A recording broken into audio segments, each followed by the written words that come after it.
بسا اوقات ایسا ہوتا ہے کہ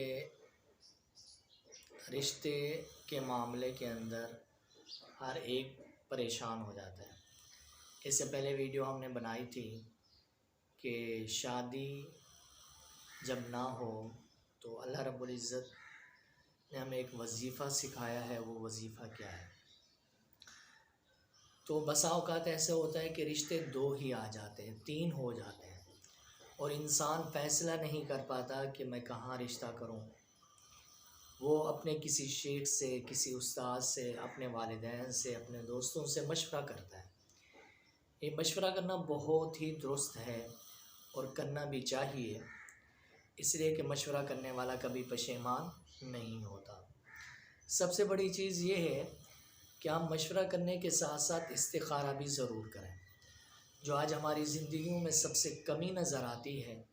ہم والدین سے بھی مشورہ کر لیتے ہیں، اپنے استاد سے بھی مشورہ کر لیتے ہیں، اپنے ہم عمر ساتھیوں سے بھی مشورہ کر لیتے ہیں، لیکن اللہ رب العزت جو ہمیں یہ نعمت عطا کرنا چاہتے ہیں، ہماری زندگی اور موت کے مالک ہیں، ہم ان سے مشورہ نہیں کرتے، ہم ان سے استخارہ نہیں کرتے۔ تو یہ دعا یاد کر لیں۔ اگر کسی کو بڑی دعا یاد نہیں ہوتی تو کوئی مسئلہ نہیں کہ 2 رکعت پڑھے، 2 رکعت پڑھ کے وہ دعا پڑھ کے سو جائے۔ اگر وہ نہیں آتی تو زیادہ سے زیادہ آپ ایک دعا کا اہتمام کریں، تو انشاءاللہ اتنا ضرور ہوگا کہ آپ کا دل مطمئن ہو جائے گا ایک رشتے پر۔ اللہم خیر لی واختر لی، وہ دعا کیا ہے؟ اللہم خیر لی واختر لی۔ یہ دعا ہمیشہ پڑھنی چاہیے، اٹھتے بیٹھتے لیٹتے اور چلتے یہ دعا پڑھیں گے تو ہمارا دل مطمئن ہو جائے گا۔